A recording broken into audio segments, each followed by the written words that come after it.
विद्यार्थी भाइ-बहिनीहरू नमस्कार। आज हामी सामाजिक अध्ययन तथा मानव मूल्य अन्तर्गत कक्षा 8 को एकाइ 4 मा रहेको सामाजिक समस्या र विकृतिहरूको बारेमा छलफल गर्दैछौँ। यो च्याप्टरमा हामी सामाजिक समस्याहरू के हुन् र सामाजिक समस्याका कारणले गर्दाखेरि समाजमा कस्ता किसिमका असर पर्छन् र हामीले यसको चाहिँ कसरी समाधान गर्न सकिन्छ भन्ने कुरामा चाहिँ छलफल गर्न गइरहेका छौँ।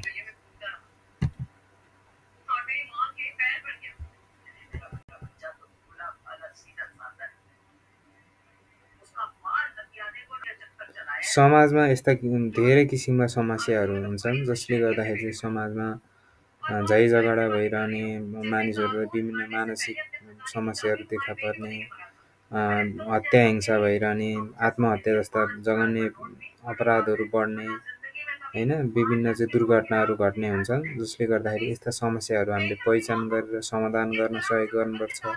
हामीले यस्ता पहिचानहरू चिनेर करेक्सन गर्नेपट्टि लाग्नुपर्छ। जस्तै सामाजिक समस्या भने के हो, हैन, यो कसरी उत्पन्न हुन्छ भन्ने कुराहरू म भन्न गइरहेको छु। सामाजिक समस्या भन्नाले चाहिँ समाजमा देखिने किसिमको चाहिँ नकारात्मक गतिविधिहरू जसले गर्दाखेरि समाजमा जहिले अशान्त हुन्छ, समाजमा असुरक्षित हुन्छ, समाज चाहिँ कमजोर हुन्छ, जहिले समाजमा चाहिँ जुन एकता हुनुपर्ने त्यो एकता हुँदैन, जहिले पनि नकारात्मक असर पर्छ। जस्तै समाजमा चाहिँ लामो समयदेखि प्र्याक्टिसमा रहेका जुन परम्परा छन्, जुन चाहिँ प्रचलन छन्, जसले गर्दाखेरि चाहिँ समाजका मानिसहरूमा एकता टुट्ने, हैन, सद्भाव टुट्ने, जहिले कहिले अशान्त हुने, झगडा हुने गर्छ। जस्तै उदाहरणको लागि चाहिँ बाल विवाहहरू भए, दाइजो प्रथा भए, मादक पदार्थ सेवन गर्ने, देखासिखी फजुल खर्च गर्ने भनेको यो समाजको चाहिँ एउटा के हो भन्दाखेरि विकृतिको रूपमा हो भनेर हामीले बुझ्नु पर्यो। त्यस्तै यो देखासिखी र फजुल खर्च पनि समाजमा चाहिँ विभिन्न समस्याहरूमध्ये अथवा विकृतिहरूमध्ये चाहिँ एउटा चाहिँ जटिल समस्याको रूपमा हामीले बुझ्नु पर्यो। देखासिखी भन्नाले के हो भन्ने कुराहरू पहिला बुझौँ। देखासिखी भन्नाले चाहिँ अरूले गरेको व्यवहार, अरूले गरेको कामलाई चाहिँ कुनै व्यक्तिले त्यो व्यक्ति जस्तै बन्न खोज्नु, त्यो व्यक्ति जस्तै गर्न खोज्नु, त्यस्तै सिक्नु, हैन, त्यो भनेको देखासिखी हो। जसले गर्दाखेरि चाहिँ व्यक्तिमा चाहिँ एक किसिमको चाहिँ तनाव बढ्ने अनि झैझगडा हुने, ऋणमा डुब्ने हुनसक्छ है। यसलाई हामीले देखासिखी भन्छौँ। उदाहरणको लागि चाहिँ कुनै व्यक्तिले चाहिँ नयाँ गाडी किन्यो, त्यो उसको छिमेकीले पनि त्यो व्यक्तिले किनेको देखेर चाहिँ गाडी किन्नु, ऋण गरेर गाडी किन्नु भनेको के भयो, देखासिखी भयो। अर्को फजुल खर्च भनेको के हो बुझ्नु पर्यो। फजुल खर्च भनेको चाहिँ व्यक्तिको आम्दानी अनुसार चाहिँ खर्च गर्नुको साटो चाहिँ उसले चाहिँ आफ्नो चाहिँ आवश्यकता कहाँ हो नहेरी खर्च गर्ने भन्दा पनि विभिन्न चाहिँ एकदम धेरै मौजमस्ती गर्ने, नयाँ नयाँ कुराहरू चाहिँ किनिरहने, हैन, अनावश्यक कुरा किन्ने, रमाइलो गर्ने, पार्टी गर्ने, भोजभतेर गर्ने भनेको फजुल खर्च भयो। हामीले आवश्यकता कहाँ छ त्यहाँनिर खर्च गर्ने ठाउँमा चाहिँ खर्च गर्नुपर्ने ठाउँमा चाहिँ उसले चाहिँ नराम्रो कुराहरूमा नि खर्च गर्छ भने त्यसलाई चाहिँ हामीले फजुल खर्च भनेर भन्न सकिन्छ। देखासिखी र फजुल खर्च एउटै हुन्। देखासिखी भनेको चाहिँ अरूले गरेको देखेर चाहिँ ऊ जस्तै बन्न खोज्नु, ऊ जस्तै गर्नु, जसरी पनि ऋणै गरेर भने पनि गर्न खोज्नु, जस्तै पार्टी, भोज भतेर, हैन, विवाहमा, जन्मोत्सवमा यस्ता चाहिँ क्रियाकलाप गर्नु जसले गर्दाखेरि चाहिँ ऊ चाहिँ ऋणमा डुब्छ, उसको चाहिँ कहिल्यै बचत हुँदैन। यो नै के हो भन्दाखेरि देखासिखी र फजुल खर्च हो भनेर हामीले बुझ्नु पर्यो। अब यो फजुल खर्चका कारणहरू के हुन् भनेर हामीले बुझ्नु पर्यो है। फजुल खर्च कसरी हुन्छ, कस्तो मानसिकताले हुन्छ भन्ने कुराहरू। जस्तै देखासिखी र फजुल खर्चका कारणहरू समाजमा चाहिँ प्रतिस्पर्धा बढ्नु भनेको समाजमा चाहिँ अहिले के छ भन्दाखेरि सोचाइ भनेको जसले देखाउन सक्यो, जसले चाहिँ धेरै खर्च गर्न सक्यो, यो मान्छे चाहिँ के हुन्छ भन्दाखेरि धनी देखिने कारणले गर्दाखेरि है। यो कारणले गर्दाखेरि चाहिँ मानिसको सोचाइमा चाहिँ देखाउनुपर्छ, फजुल खर्च गर्नुपर्छ भन्ने चाहिँ सोचाइ हाबी भएको छ। त्यस्तै अब हाम्रो चाहिँ विभिन्न सामाजिक सञ्जालहरू जस्तै फेसबुकहरू भए, टिकटकहरू भए, हैन, यसमा चाहिँ धेरै मानिसहरूले चाहिँ आफूले रमाइलो गरेका कुराहरू पोस्ट गर्ने, भिडियोमा आउने अनि अर्को व्यक्तिलाई नै त्यसको चाहिँ त्यस्तै किसिमको चाहिँ व्यवहार गर्न मन लाग्ने कारणले गर्दाखेरि यो सामाजिक सञ्जालको बढ्दो प्रभाव छ है।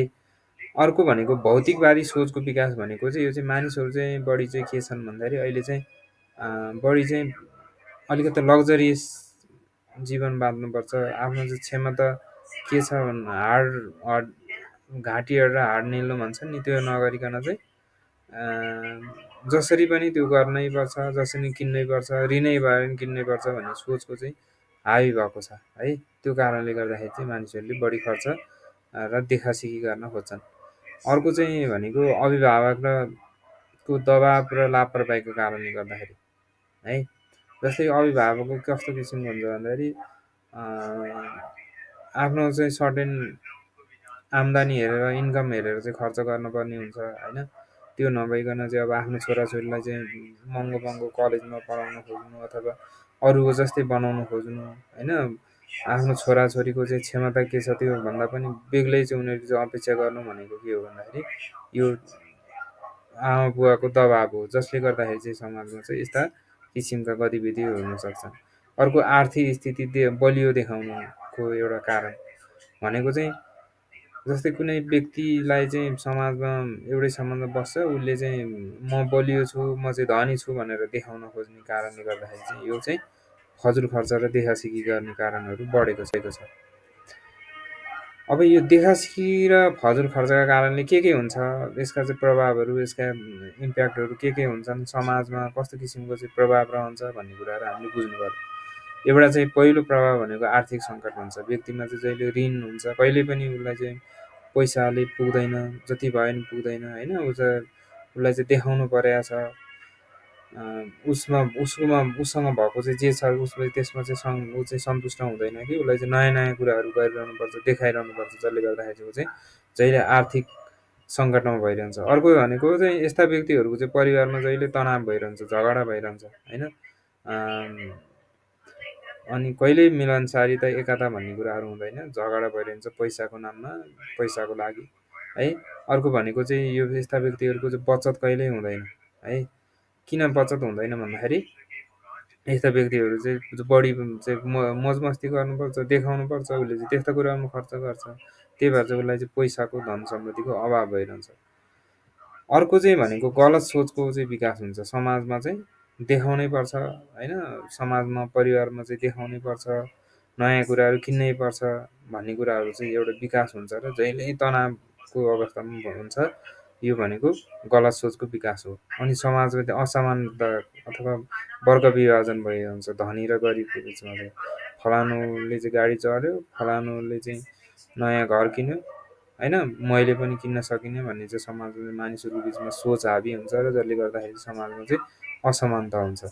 यो भनेको के हो भन्दाखेरि देखासिखी र फजुल खर्चका प्रभावहरू हुन्। अब समाधानका उपायहरू के हुन् भनेर हामीले बुझ्नु पर्यो।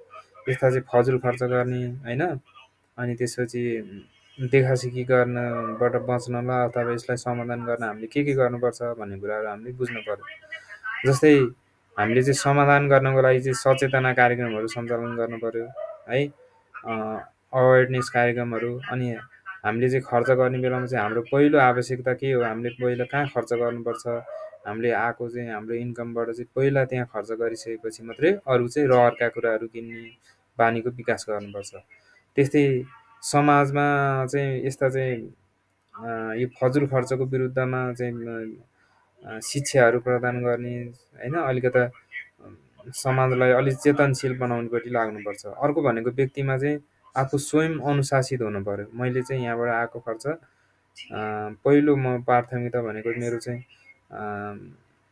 मैले तिर्न पर्ने ठाउँमा चाहिँ पहिला खर्च गर्छु, त्यसपछि आफ्नो चाहिँ अरू रहरहरू पुरा गर्छु भनेर हामीले चाहिँ आफूलाई अनुशासित राख्नु पर्यो है।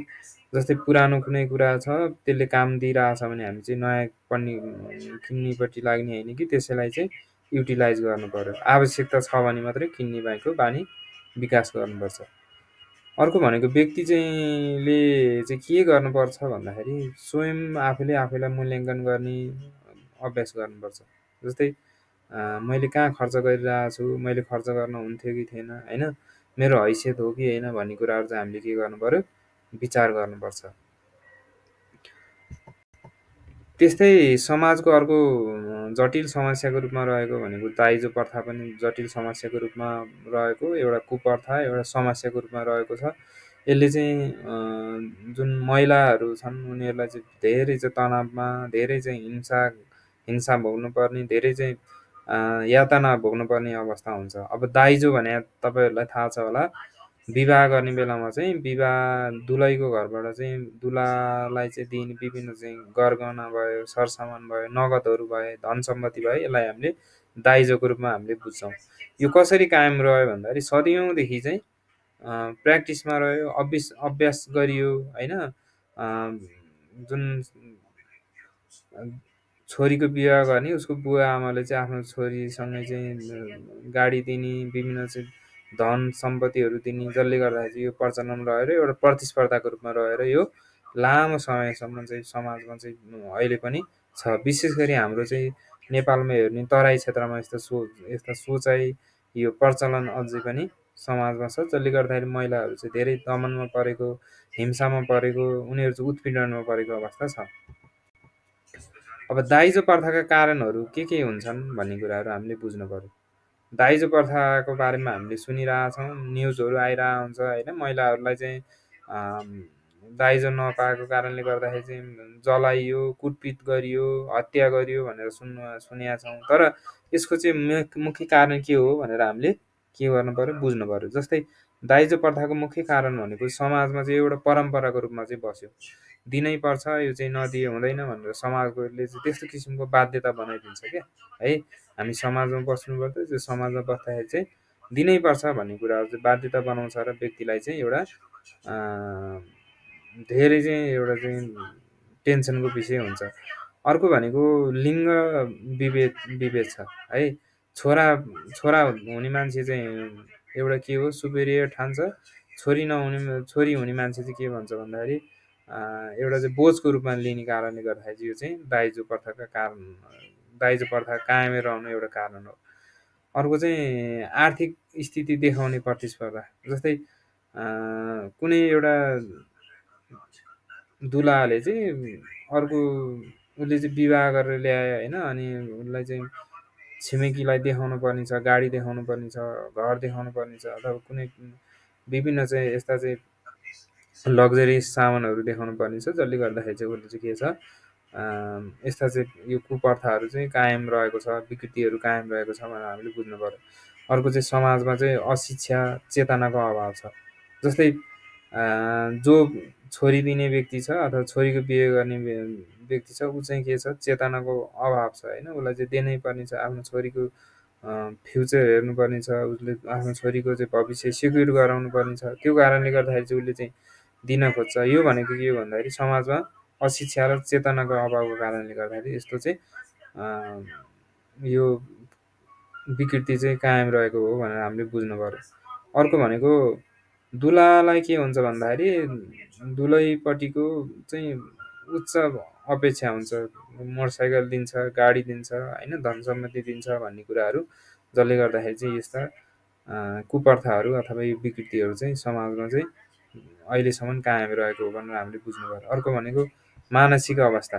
मानसिक अवस्था भनेको के हो भन्दाखेरि व्यक्तिमा चाहिँ दाइजो दिनै पर्छ भन्ने यस्तो किसिमको मानसिकता छ, सोचाइ छ। त्यो कारणले गर्दाखेरि चाहिँ यो दाइजो प्रथा चाहिँ रहिरहेको भनेर हामीले बुझ्नु पर्यो।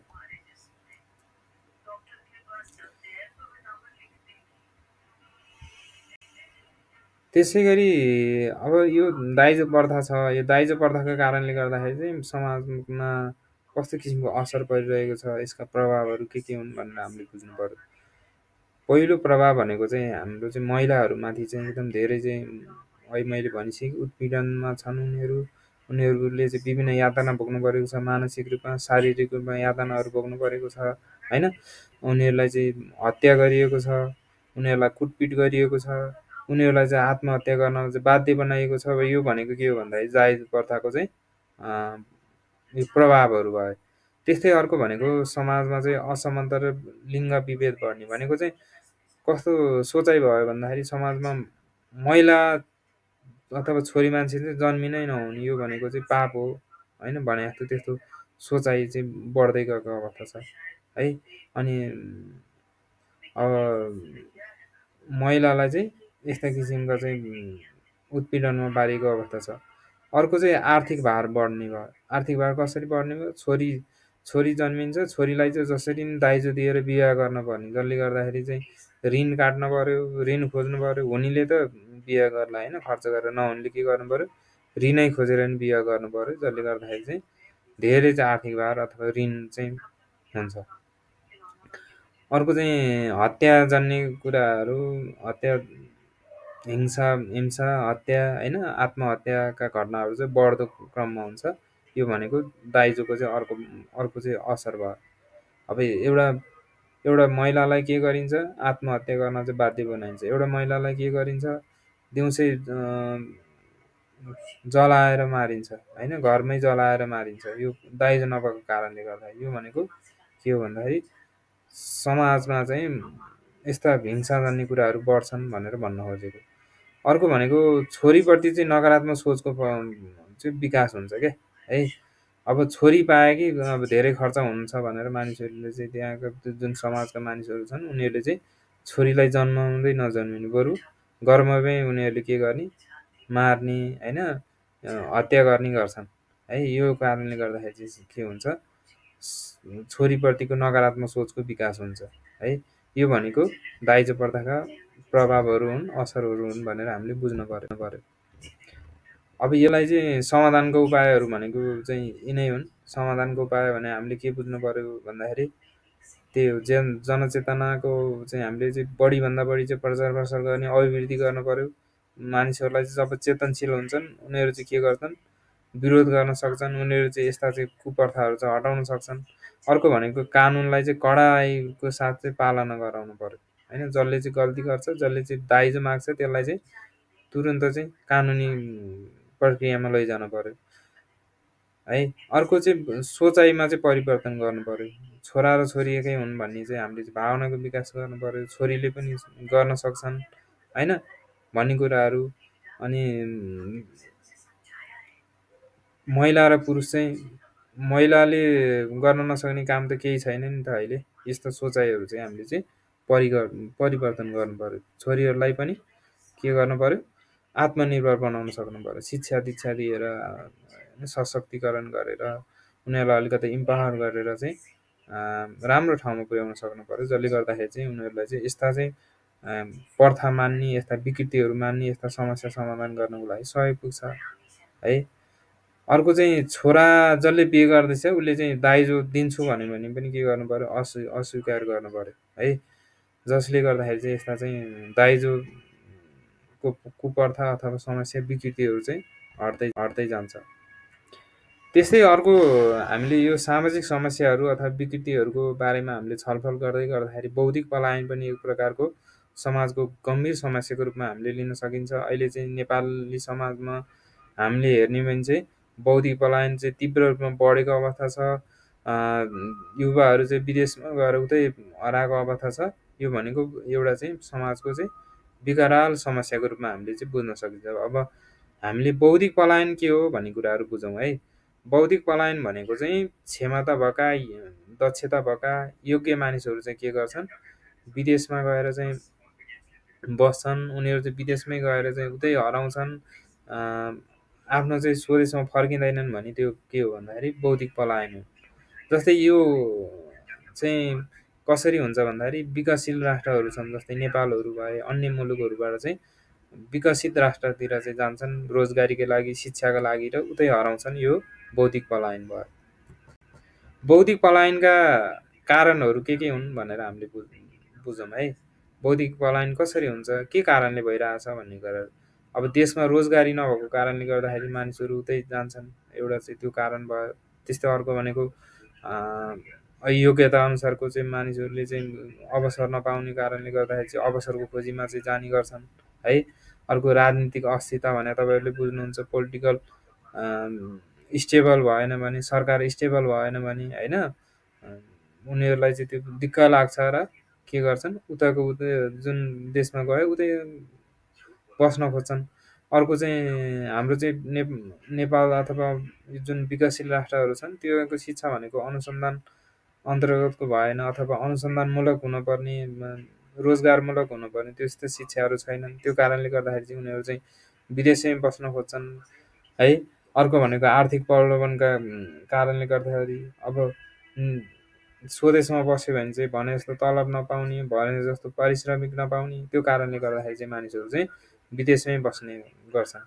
अब अर्को कारण भनेको चाहिँ विदेशी जीवनशैलीको मोह भनेको चाहिँ अब उतैको लाइफस्टाइल राम्रो हुन्छ होइन, अब सुख सयल हुन्छ भने जस्तो सबै कुराहरू हुन्छ, सिस्टम हुन्छ। त्यो कारणले गर्दाखेरि चाहिँ वैदिक पलायन चाहिँ बढ्दो क्रममा छ भनेर हामीले बुझ्नु पर्यो।